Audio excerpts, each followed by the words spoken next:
Nämä nyt on englanniksi, toivottavasti se ei haittaa nämä. Mä yritän sitten itse puhua suomeksi tässä. Eli meidän kannalta nämä on ne tärkeät asiat, että minkälainen markkina on, ja sitten nyt aika paljon on puhetta kuitenkin siitä, ja on vaikutusta tuolla, että miten paljon generatiivinen AI vaikuttaa meidän alaa, ja se on usein Agent Pekasta tai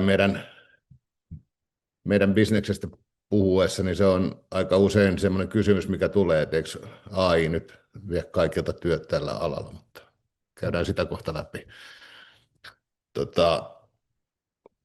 Nopeasti tämä agenda, eli tosiaan tuosta markkinoista hieman ja sitten AIsta lisää, ei sitä tarvitse sen enempiä tässä katsella. Nopeasti kerrottuna Agent Pekka perustettiin 2007 ja alun perin tuli tarve, huomattiin Suomessa, mulla oli silloin semmoinen tuotantoyhtiö kuin Fake Graphics, ja siellä me huomasimme, että Suomessa on hurjan paljon laadukkaita kuvittajia, taiteilijoita, jotka eivät ole ihan parhaimmillaan itsensä edustamisessa kaupallisessa ympäristössä, ja saimme idean perustaa sitten agenttuurin edustamaan heitä, ja alkuperäinen idea oli viedä suomalaisia artisteja ulkomaille. Tilanne kehittyi niin, että meidän rosteri kasvoi hyvinkin kansainväliseksi pikkuhiljaa vuosien mittaan. Me nousimme sillä tavalla semmoiselle tasolle, että on yksi maailman parhaimmista agenttuureista tällä hetkellä, ja meillä on todella kansainvälinen repertuaari artisteja. Toimitaan maailman parhaiden brändien kanssa ja hyvin paljon luksusbrändejä ja teknologiabrändejä, toki kaikkea muutakin, tunnettuja alkoholibrändejä, vaatebrändejä. Ja toimitaan myös niin kuin aika mukavasti kaikkien maailman parhaimpien mainos- ja markkinointitoimistojen kanssa. Meidän saitilta tietenkin löytyy parempaa valikoimaa esimerkkejä duuneista, mutta tässä nyt on kevyt otanta, mitä on asiakkaalle tehty. Meillä on toimistot tällä hetkellä Helsingissä, Amsterdamissa, Los Angelesissa, Pariisissa, ja just, meillä ei taida olla ihan julkista vielä, mutta olemme avaamassa just tuon Shanghain toimiston. Pariisi avattiin viime vuonna. Ja sitten mennäänkin tähän itse pihviin täällä, eli kuvien käyttö kaupallisessa toiminnassa maailmassa, ja jos mennään suoraan siihen asiaan, niin mä sain itse tulokseksi tämmöisen, että se on reilu 300 miljardia toi kuvan käytön maailmanlaajuinen markkina, siis kaupallinen markkina. Ja se on totta kai aika huikea luku, mutta sitten toisaalta kuvia käytetään lähes kaikessa kommunikaatiossa. Ja suurimmat käyttäjät tässä on listattu sitten, että mistä tämä syntyy. Ja kaiken kaikkiaan siinä puhutaan noin 5 triljoonan liikevaihdon tai markkina-arvon, vuosittaisen markkina-arvon bisneksistä, mistä tämä nyt on kasattu, tämä 300 miljardia, eli valtavia lukuja kaiken kaikkiaan. Ja siellä on siis, toki me olemme hyvin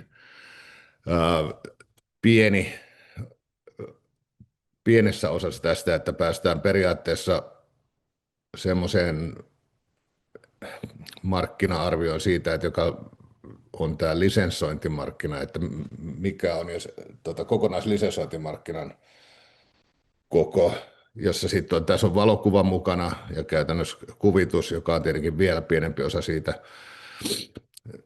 kaiken kaikkiaan, että kuvitus jäänee niin kuin alle 2-3 miljardin väliin maksimissaan siitä kokonaismarkkinasta. Ja nämäkin on tietenkin isoja lukuja ja niin kuin meille pienenä toimijana niin erittäin mielenkiintoisia.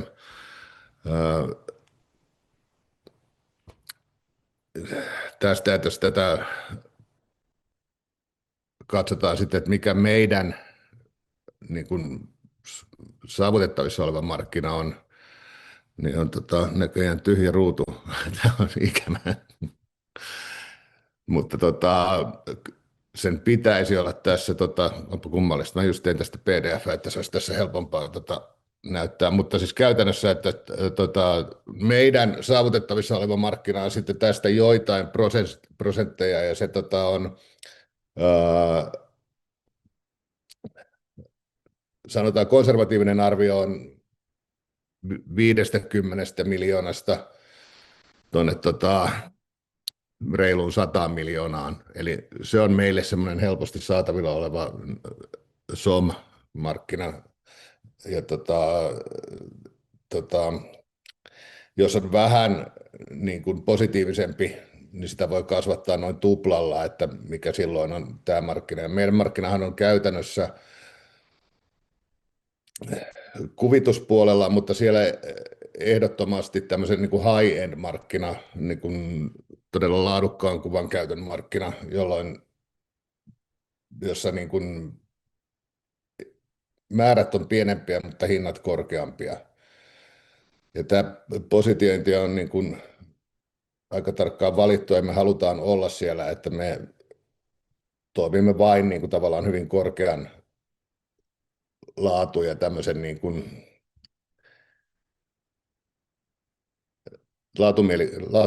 laadun ja siis niin kuin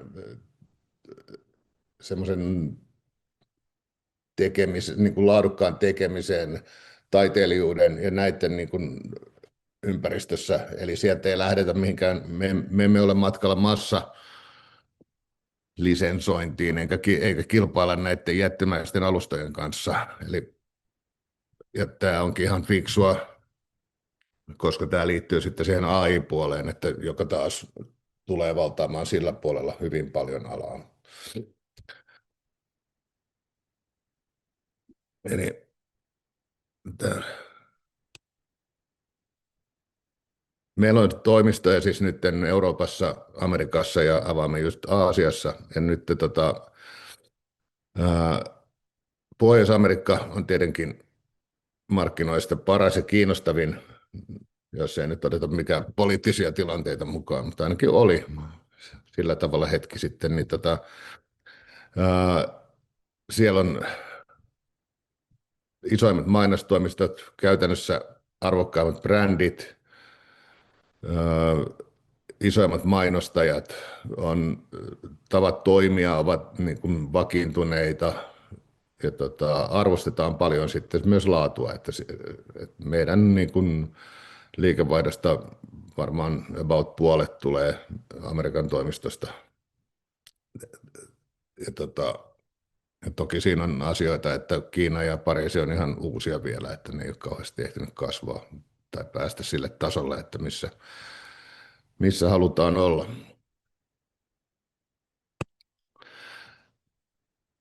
Eurooppa kasvaa vähän hitaammin kuin Amerikan markkina. Ja meillä on erityisesti niin kuin asiakkaita täällä, tietenkin noin luxuribrändit. Meillä arvostetaan myös hyvin paljon tekemistä ja se taiteen kulttuuri on erittäin voimissaan ja taiteilijoita arvostetaan. Euroopassa on tietenkin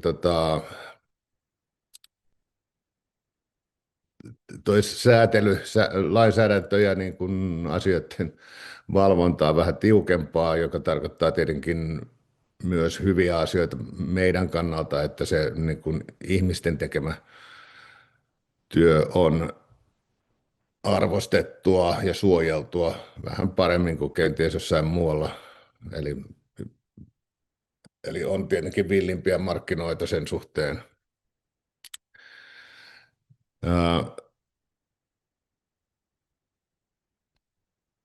Meille, niin kuin tästä jos mennään vielä Amerikkaan ja Eurooppaan ja näihin meidän toimistoihin, niin meille on hyötyä siitä, että meillä on lokaaleja toimistoja. Meidän työ ollessaan siellä niin kuin hyvinkin asteikon yläpäässä, niin tämä niin kuin ihmisten, meidän niin kuin ihmisagenttien tekemä työ on hyvin tärkeä, niin nämä suhteet, millä toimitaan sekä artisteihin että asiakkaisiin, niin on tärkeää. Eli meille on hyödyllistä, että on enemmänkin toimistoja, joissa ymmärretään lokaali ympäristö ja toimintaympäristö. Ja eli meillä nähdään sen myös niin kuin vahvana kasvun välineenä.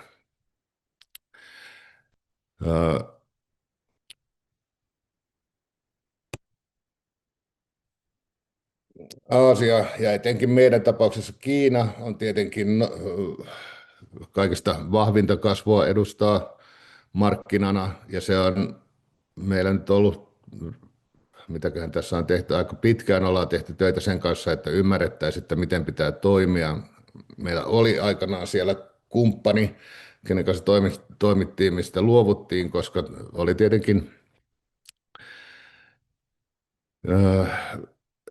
se ei ollut ihan yksinkertaista, että toimittiin toisen yrityksen kautta. Ja nyt meillä on uusi lähtö sinne ja toki meillä on hyvä kumppani, kenen kanssa nyt toimitaan vähän toisesta lähtökohdista ja mennään enemmän sillä tavalla, että tässä on nyt rakennetaan Agent Pekkaa Kiinaan. Ihan erilainen markkina sitten muihin nähden myös sen takia, että on tietenkin valtava, kulttuurierot on isommat ja sitten on semmoisia niin kuin ihan käytäntöeroja, että siinä missä on Euroopassa ja Amerikassa osataan tilata töitä, eli meillä on tämä niin kuin tähän saakka meidän perustyömalli on se, että meidän artisteilta tilataan töitä meidän kautta ja me hoidetaan iso osa siitä tuotannosta ja kaikista yhteyksistä ja työt on tilaustöitä siis, että asiakas tietää mitä haluaa, keneltä haluaa ja tämä on vähän toisenlainen asia sitten niin kuin yleisesti tämmöisen niin kuin yleistyksenä Kiinassa päin, että siellä on sitten normaalimpaa se, että katsotaan katalogista, että mitä halutaan ja ostetaan se, mitä nähdään. Ja tämä itse asiassa aiheutti meilläkin semmoisen kehityspolun, mikä sitten kasvaa toki kansainväliseksi, mutta että ollaan rakentamassa juuri tuommoista lisensointialustaa, eli että missä on paljon töitä, jotka voidaan lisensoida suoraan, eli taiteilijoiden olemassa olevaa katalogia, jos ei siis alun perin tilaustöitä voidaan sitten lähteä myymään kanssa, mutta tämä siis perustuu siihen, että jotta, jotta asiakkaat vaikkapa Kiinassa voivat ostaa jotain, mitä näkevät tai haluavat ehkä muuttaa jotain näkemäänsä uudeksi työksi, niin täytyy olla meidän tarjonnassa myös tämmöinen mahdollisuus.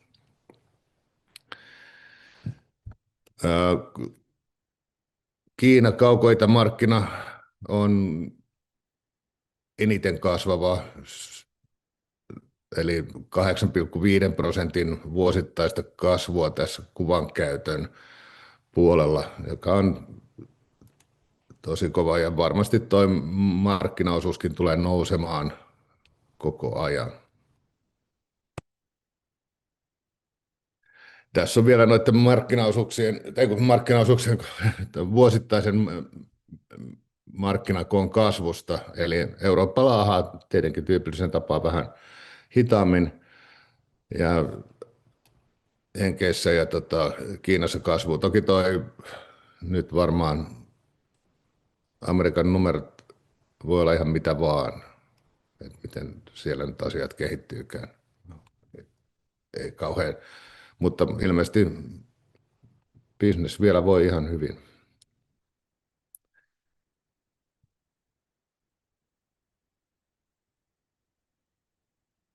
Joo. Nyt periaatteessa tästä mä siirtyisin tänne AI-puolelle. Eli käytännössähän mä puhun siitä, että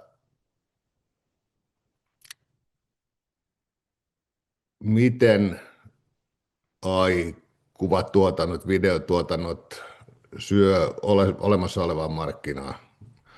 Ja isoimpana uhrinahan on varmastikin nämä stock-kuvakirjastot ja kaikki semmoinen, jossa laatu ei ole välttämättä ihan ykkösasia, vaan enemmänkin se, että kuva esittää jotain sopivaa asiaa, sen aiheet on oikeat, sitten laatu tulee siinä myöhemmin, koska tai juuri se laatu, mitä halutaan, tulee hieman myöhemmin, että sen kuvan esittävä osuus on tärkeämpi, ja silloin on AI on vallan mainio ja luultavasti paljon laadukkaampi tuossa kuvan tekemisessä. Nämä numerot, mitä AI:n osalta taas voidaan esittää, ei ole kauhean korkeita vielä, eli korkeimmat tässä on, nämä heittelee todella rajusti, mutta tässä mä luulisin, että tämä Markets luku pitää sisällään siis paljon laajemmin noita subscription-maksuja ja noita käyttömaksuja AI-malleista, että nämä muut luvut on enemmän keskittyy vielä tällä hetkellä oikeasti noihin kuvatuotanto AI-mallien liikevaihtoon, joten siksi tämä ero on niin suuri noissa. Mutta käytännössä mitä me katsotaan siitä, että nämä mitä maksetaan AI-yrityksille, jotka tekee noita malleja, niin se on tietyllä tavalla haastamassa koko kuvamarkkinaa, koska kaikki niin kuin, koko ajan se niin kuin alin segmentti käytettävistä kuvista voidaan generoida AI:lla.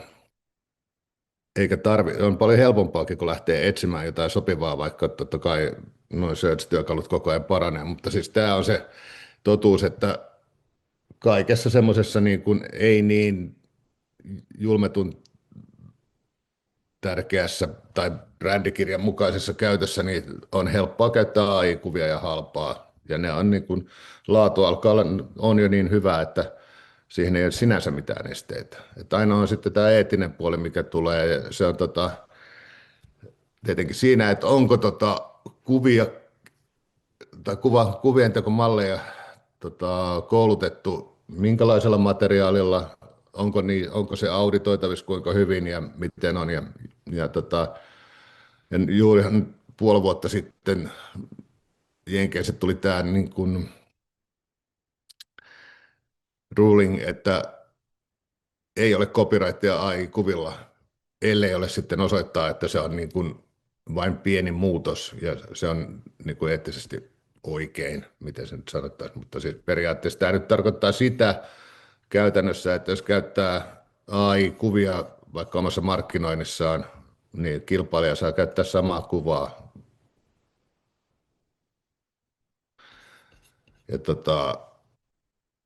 Ja sitten tämä niin kuin AI-kuvien käytössä, mitä ikään kuin arvokkaammassa käytössä käytetään, niin siinä on aina tuo ongelma, että mikäli tulee jotain hashlinkkiä siitä,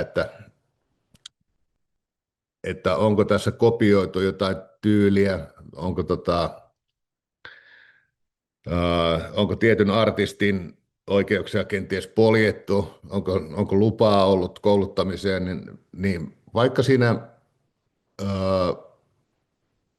ei olisi loukattu ketään, niin se puheenaihe sinällään on erittäin epäedullinen mille tahansa brändille, että kukaan ei halua olla semmoisessa keskustelussa ja puolustamassa kantaansa, ja niin kuin, koska kumminkin useimmat brändit varmasti vannoo sen eteen, että he ovat niin kuin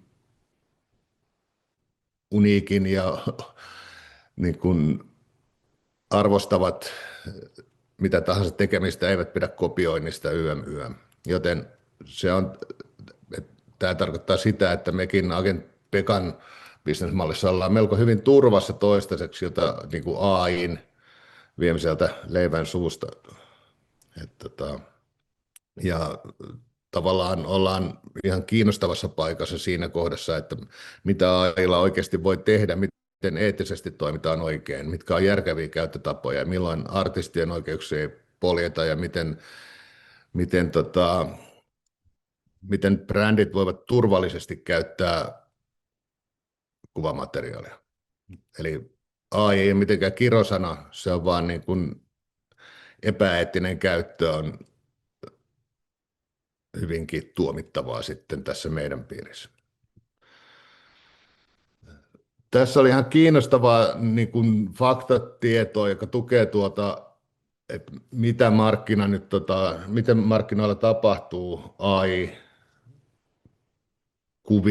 tulon myötä. Ja tässä puhutaan nyt niin kuin tai lisensointialustoilla tapahtuvan muutoksen kanssa. Eli kokonaisuudessaan myynti on kasvanut. Tämä on siis alustoille hyvää, mutta ihmisten tekemien kuvien myynti on vähentynyt. Kuvien määrä on kasvanut valtavasti, plus 78%, ja myyjien määrä, siis AI-kuvien tekijöiden tämmöisen niin kuin massatuotannon määrä on kasvanut, mutta tämä on juuri sitä niin kuin alintasegmenttiä, mihin on tullut tämmöistä, ja yksikköhinnat tietenkin halvimpia. Tämä on poistanut ihmisartisteja sitten, jotka on kenties aikaisemmin pärjännyt siellä alasegmentissä mukavasti, mutta siis varmasti se niin kuin semmoinen raja, thresholdi siinä, että mihin saakka AI-kuvat markkinoilla pärjäävät ja mikä on sitten sitä high-endia, niin missä ei katsota hyvällä tai ei haluta käyttää AIta, niin se varmaan hitaasti nousee se raja koko ajan kuitenkin, että jättää vähemmän tilaa tai se on kapeampi se yläsektori, mutta katsotaan miten käy ja miten, että muutostahan tapahtuu sitten markkinassa muutenkin ton kanssa. Eli aletaan käyttää järkevästi näitä asioita. Et ensinnäkin se training data, siitä tulee kauppatavaraa, siitä voidaan kaupallisesti hyödyntää ja eettisesti, että tiedetään millä datalla on treenattu ja siitä treenaamisesta voidaan maksaa. Eli täällä on esimerkkejä, niin kuin Shutterstocking on 138 miljoonaa 24 saanut heidän stock-materiaalinsa käyttämisestä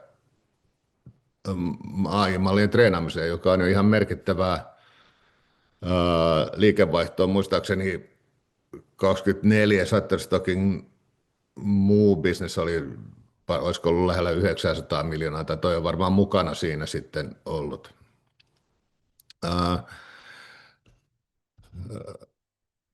Sitten tämä niin kuin Warner Music Grouping ja Universal Music Grouping sopimukset Sunon kanssa, eli aletaan niin kuin yhdessä katsomaan sitä, niin kuinka treenataan malleja ja kuinka sitä bisnestä tehdään, niin se on tietenkin myös suuntaa siihen, että ei vaan mennä ja varasteta luovaa työtä ja käytetä sitä.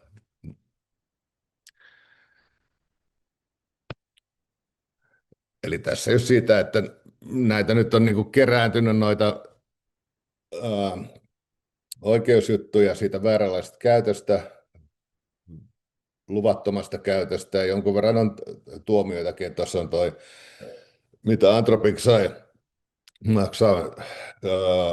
Se oli mun mielestä niin kuin kirjallisen materiaalin käytöstä, mikä oli luvatonta. Siinä oli mukana muistaakseni vielä semmoista, että se oli hankittu vähän suhmuraisesti tämä materiaali ylipäänsä, että sekin oli luvatonta. Mutta siis joka tapauksessa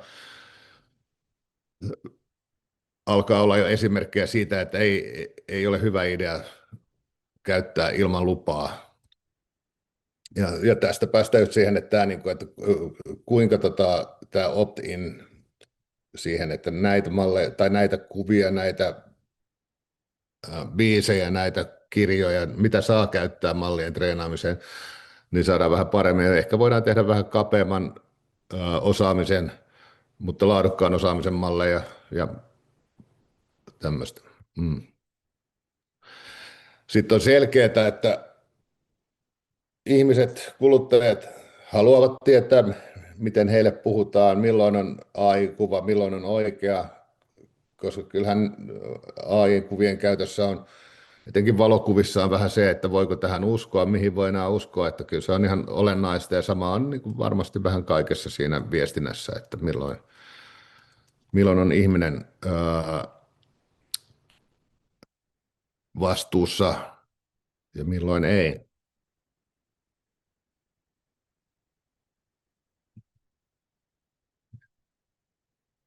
Tässä on sitten, niin että markkina kaiken kaikkiaan kasvaa, koko ajan tulee enemmän eri kanavia, missä kuvalle on käyttöä. AI on silloin järkevä, hyödyllinen, parantaa yleistä visuaalista maailmaa, kun käytetään oikein ja erittäin tervetullut varmasti sinne niin kuin alasektoriin sen sijaan, että etsitään tosiaan niin kuin, ää, keskinkertaisesta stokkivarastosta kuvia, vaikka se olisi tietenkin ihan kiva, että kaikki saisi, niin kuin kuvaajat saisi sitä kautta rahaa tai tekijät, mutta siis sen niin kuin stokkikuvien tehtailukin on sitten, ei se kauheasti eroa siihen, että tehtaillaan tota, AI-kuvia. Tosiaan uusia kiinnostavia alueita tulee tuohon AI-kuvien tekemiseen lisensointiin, eli esimerkiksi, että lähdetäänkin jo siitä, että rakennetaan asiakkaalle malli, joka toteuttaa kuvia tietyllä tyylillä. On niin kuin uusi lisensoitava tuote käytännössä. Tai sitten on se, että käytetään kuvia ihan niin kuin luvalla mallien treenaamiseen, ja se on tulojen lähde. Ja eettisyys siinä AI-puolella on erittäin tärkeä se, niin kuin, että on tämmöinen audit traili ehkä kuvista, se on tärkeä asia, mikä pitäisi olla. Ja se on niin kuin oikeastaan eettisyys ja läpinäkyvyys AI:n osalta tärkeää, ja se, että no, jätetään siihen. Tässä oli suurin piirtein nämä mun asiat, toivottavasti tästä jotain selkeni tai jäi käteen. Eli kiitoksia omasta puolestani.